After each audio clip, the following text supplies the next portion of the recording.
व्यावसायिक अर्थशास्त्र, मांग विश्लेषण, मांग एवं मांग का नियम। मांग की परिभाषा की बात की थी अपन ने। मांग प्रभावपूर्ण इच्छा मानना, मूल्य के संदर्भ में मांग की परिभाषा, मूल्य तथा समय संबंधित मांग की परिभाषा। ये बात कर रहे हैं अपन कि मांग की तालिका या मांग की सारणी क्या होती है। किसी वस्तु विशेष की किसी समय अवधि में किसी समय अवधि में विभिन्न मूल्यों पर मांगे जाने वाली मात्राओं को एक तालिका के रूप में प्रकट कर देते हैं, तो उसे हम क्या बोलेंगे? मांग तालिका।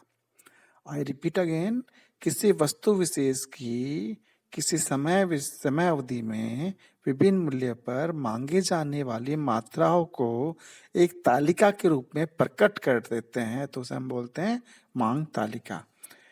बेनहम ने कहा है कि किसी बाजार में एक निश्चित समय पर विभिन्न मूल्य पर किसी वस्तु की विभिन्न मात्राएं मांगी जाती है, इन्हें एक तालिका में लिखा जाए तो वह मांग तालिका के नाम से जानी जाएगी। मांग तालिका मूल्य एवं मांगी गई मात्रा के बीच में कार्यात्मक संबंध को व्यक्त करती है। मांग तालिका को हम दो प्रकार से बता सकते हैं। मांग तालिका के दो प्रकार होते हैं। एक होता है व्यक्तिगत मांग तालिका और दूसरी होती है बाजार मांग तालिका। देखिए, व्यक्तिगत मांग तालिका क्या होती है?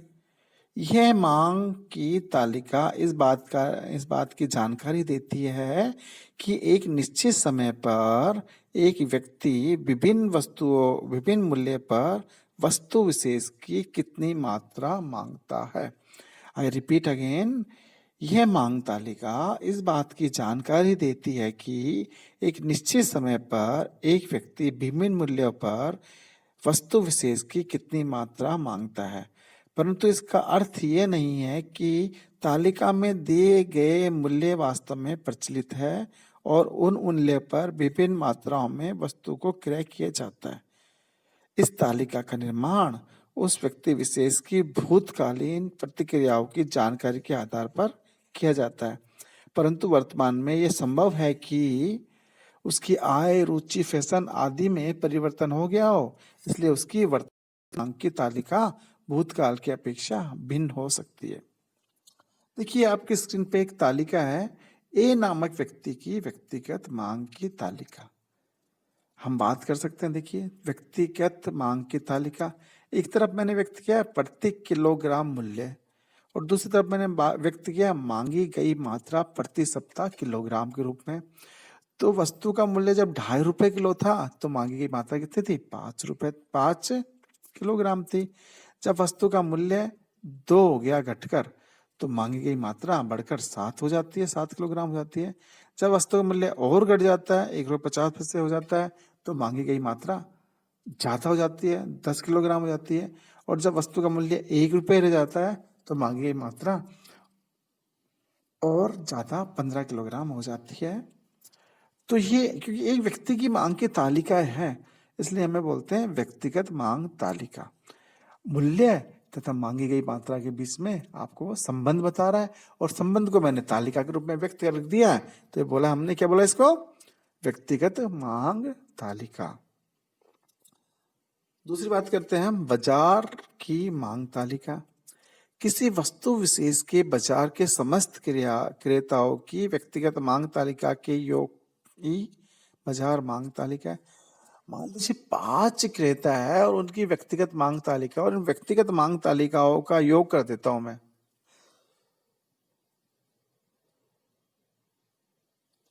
तो वो योग ही बाजार की मांग तालिका होगी।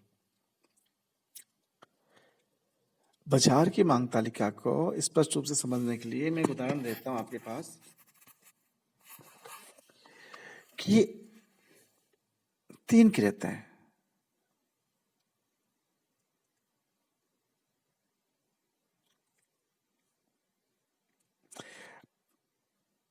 माना कि संतरों के बाजार में केवल 3 ही क्रेता हैं जो XYZ है।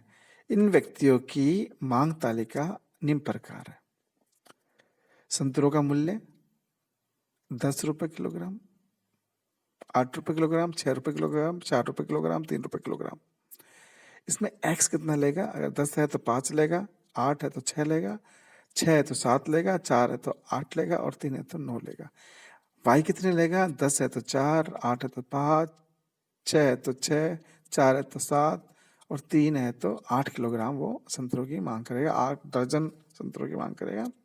और जेड के संबंध में अगर ₹10 प्रति दर्जन मूल्य है, देखिए कई जगह वो दर्जनों के रूप में व्यक्त करते हैं, दर्जन, और हमारे यहाँ जयपुर राजस्थान के अंदर किलोग्राम में हम व्यक्त करते हैं। यहाँ दर्जनों का हिसाब नहीं होता है वस्तु के क्रिया करने पर।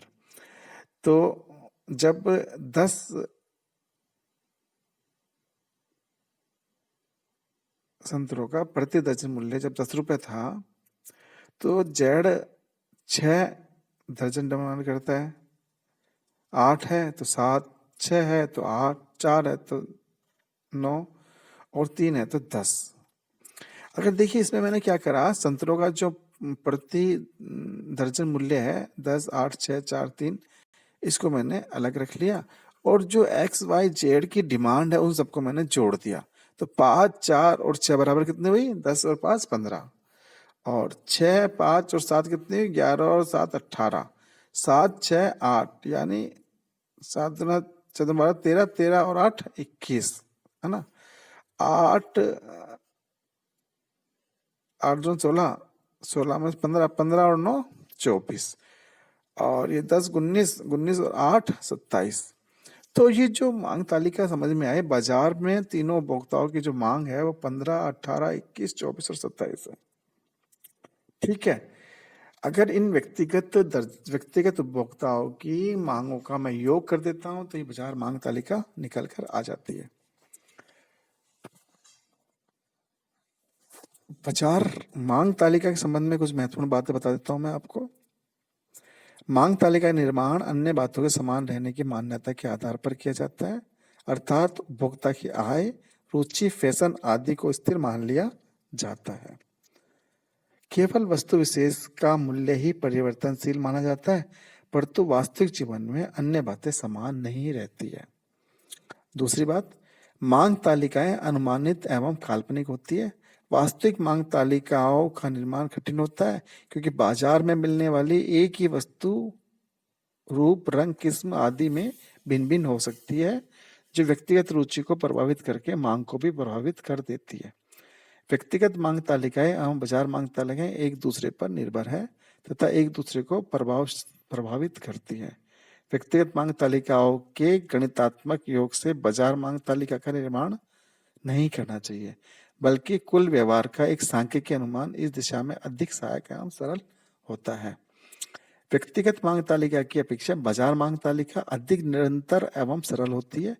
एक व्यक्ति विशेष के व्यवहार में बहुत अधिक अनियमितताएं हो सकती है, जबकि बाजार की मांग तालिका में ये अनियमितताएं बहुत ही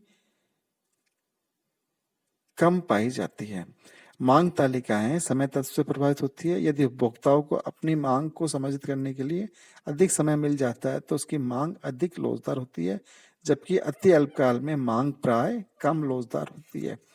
बाजार में अपूर्ण प्रतियोगिता होती है, अतः सभी विक्रेताओं द्वारा मांगी हुई कीमतों का ज्ञान सभी ग्राहकों को नहीं होता है। ग्राहकों की यह अनभिज्ञता भी बाजार की मांग को प्रभावित करती है। जनसंख्या तथा परिवहन सेवाओं में होने वाले परिवर्तनों को मांग तालिका प्रभावित करती है। यह मांग तालिका प्रभावित होती है। मांग तालिका का महत्व, व्यवहारिक जीवन में मांग तालिका का बड़ा महत्व है। मांग तालिका को देखकर उत्पादक अपने माल की किस्म, मात्रा तथा मूल्य निर्धारित करता है। एकाधिकारी लाभ को अधिकतम करने के लिए मांग तालिका को ध्यान में रखता है। कर लगाते समय सरकार करों के परिणाम स्वरूप मूल्य की वृद्धि के कारण करदाताओं की मांग में कमी की प्रवृत्ति का भी ध्यान में रखती है। ये ज्ञान उसे मांग तालिका से ही होता है। इस प्रकार किसी देश में बजट का निर्माण उस देश के निवासियों की मांग तालिकाओं को ध्यान में रखकर किया जाता है। मांग वक्र अथवा मांग रेखा, किसी वस्तु की मांग तालिका को मानचित्र पर प्रदर्शित किया जाता है तो इसे हम मांग रेखा का निर्माण करते हैं। किसी वस्तु की मांग तालिका को रेखाचित्र पर प्रदर्शित किया जाता है तो इससे मांग रेखा का निर्माण होता है।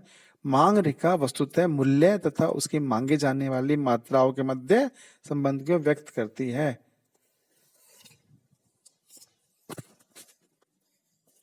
आज के लिए इतना ही काफी। Thank you very much. मैं कल आपके लिए मांग का नियम लेके आता हूँ। Thank you very much.